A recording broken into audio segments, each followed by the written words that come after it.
Thank you so much for being here. My name is Tricia Kinch. I'm one of 5 field organizers based here in Concord. And I'm here because I have lost 3 family members to diabetes. And as a diabetic myself, I know that we have a huge amount of responsibility for self-care. But I believe in my heart that if we had a healthcare system that focused on helping and healing people, many of us would have more of our loved ones here with us today. So I want to thank everyone who's going out to knock on doors for Bernie Sanders. I trust Bernie Sanders to get Medicare for all the way we need it. And the way we're going to get it is by knocking on those doors for Bernie Sanders. It's not too late. I know many of you are here right here and now, and you're going to go knock on doors. But for some of you who didn't get signed up today, it's not too late. Go to BernieSanders.com, put in your zip code, and find a Get Out the Vote event and help us win New Hampshire for Bernie Sanders. Yes. We're going to take a quick little break before we hit those doors. Thank you. Thank you, Tricia.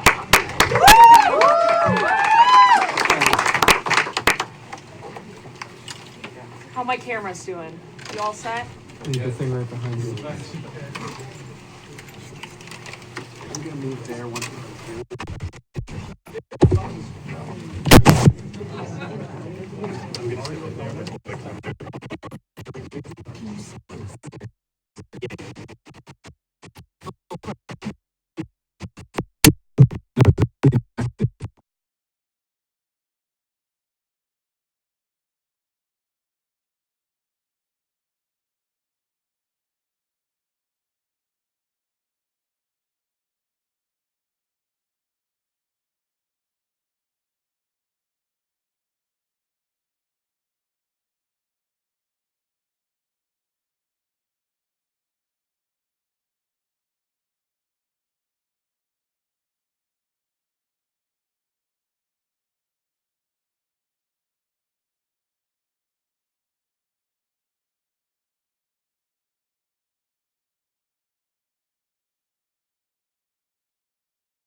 That this is the most consequential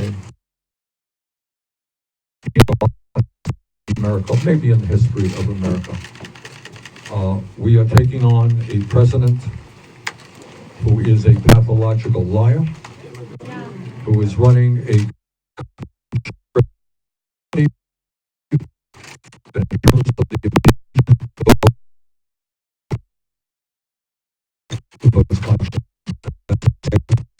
of affairs for the Republican Party.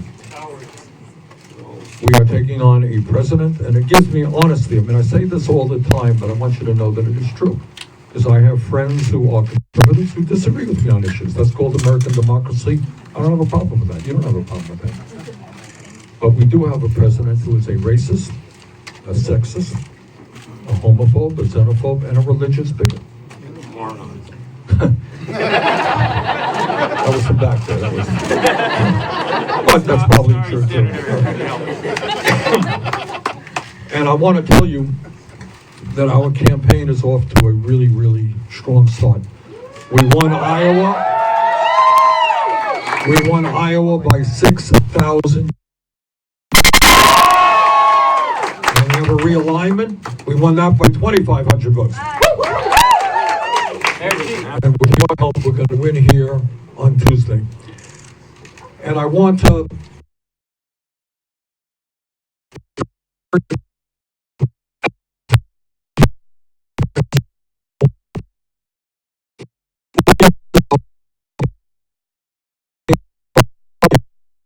the establishment of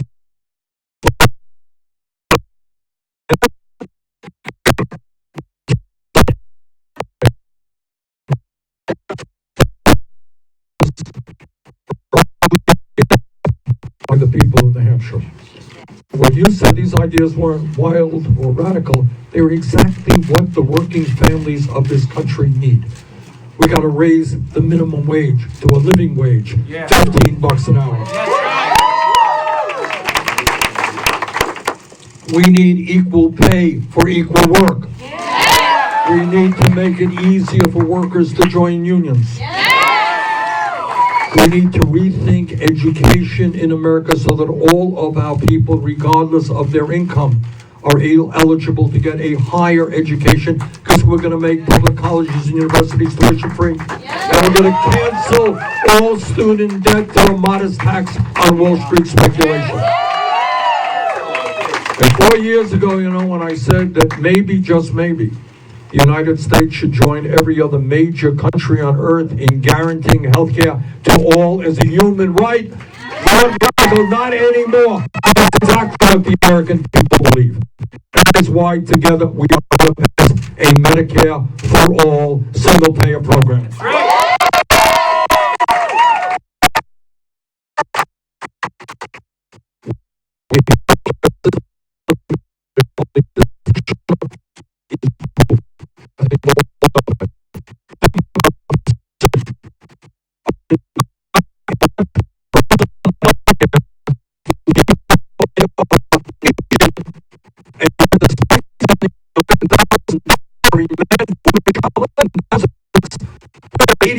Million people who are uninsured or underinsured. 30,000 people died last year because they couldn't get to a doctor on time because they didn't have any health insurance. And 500,000 people went bankrupt because of medically related debt.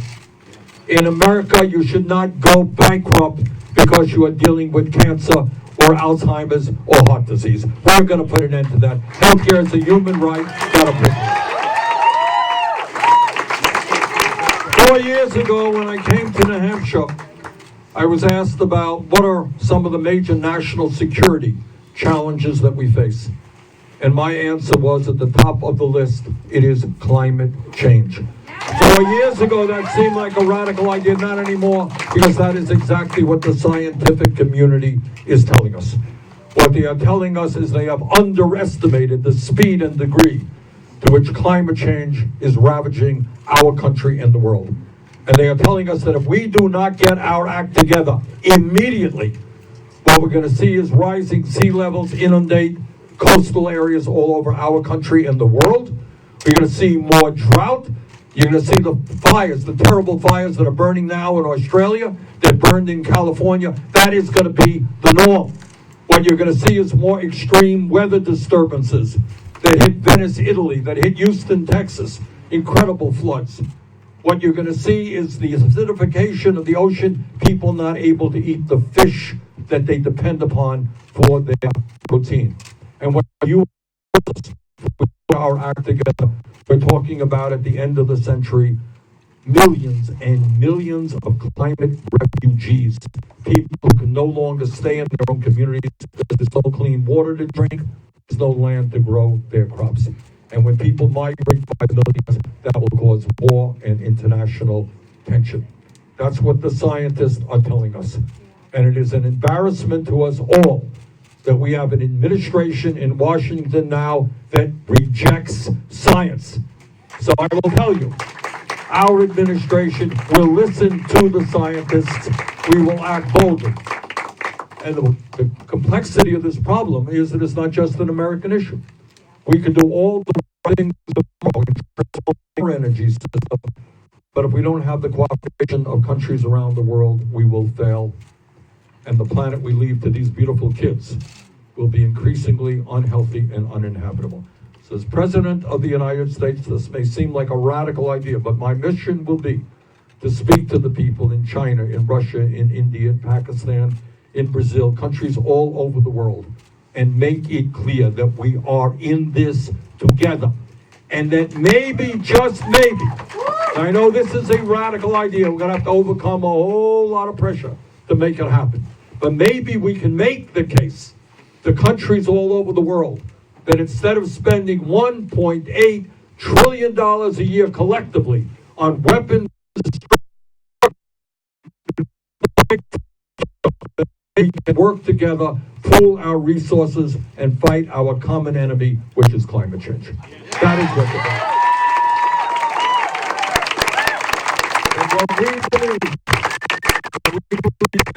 when we talk about an agenda that works for working families, we're going to end the disgrace of having more people in jail than any other country on earth. We are going to bring fundamental change to a broken and racist criminal justice system.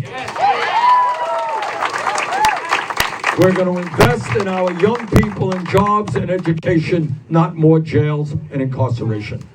We're going to end private prisons and detention centers in America. We're going to end the so-called war on in this country and expunge the records of those who have been arrested for possession of marijuana. And instead of demonizing the undocumented, we are going to pass comprehensive immigration reform and a path towards citizenship. Under our administration, federal agents will not be grabbing babies from the arms of their mothers. And on day one, we will 1 million young people eligible for the DACA program. Under our administration, gun safety legislation will be written by the American people, not the NRA. Yes. We are not intimidated by the NRA like Trump and the Republican leadership are. No, we aren't. All right, we are going to pass gun safety legislation, which includes universal background checks, ending the so-called gun show loophole, the straw man provision, and we are going to do what a majority of the American people want now, something I have supported for 30 years, and that is end the sale and distribution of assault weapons in this country. And we are tired of hearing from our conservative Republican colleagues, my colleagues in the Senate, who keep telling us how they believe in small government, how they believe in off the backs of the American people. And we say, end your hypocrisy. If you believe in a government that gets off the backs of the American people, understand that it is women who have a right to control their own bodies, not the government. Be consistent. Stop the hypocrisy. So here we are today, 3 days before the very, very important New Hampshire primary. 3 days before the New Hampshire primary. I think we have an excellent chance to win on Tuesday, and I'm particularly thankful for the incredible grassroots support that we have all over this state. Today, there are people knocking on tens and tens of thousands of doors. In fact, our campaign director, guy's doing a great job, Shannon Jackson, told me one of our problems right now is we're running out of literature. We got so many people. We got to publish some more, get some more literature printed. So, you know, when you knock on thousands of doors, when you have a campaign finance mechanism, and I'm so proud of this, this is rewriting the rules of American politics. I want you all to know, you are part of a movement which has raised more campaign contributions from more Americans, averaging all of $18.50 a person, more contributions than any campaign in the history of American politics. So while some of our opponents have super PACs and some of our opponents have dozens and dozens of billionaires contributing to their campaign, we are relying on the working people of this country. And at the end of the day, that is precisely why we are going to win. Because the 1% may be very powerful, and they are. The 1% may have an endless amount of money, and they do. But at the end of the day, the 1% is 1%. We are 99%. And the last I heard, I don't have a PhD in mathematics, but the last that I heard, 99% is a hell of a larger number than 1%. So, here is my request. We got 3 days left. Please do everything you can, knock on doors, talk to your friends. What I am absolutely convinced of is that we have a large voter turnout here on Tuesday. We're going to win and maybe win big. So please do everything you can to bring out the vote. Let us go forward together. Let us defeat Donald Trump. Let us transform this country. Thank you all very much.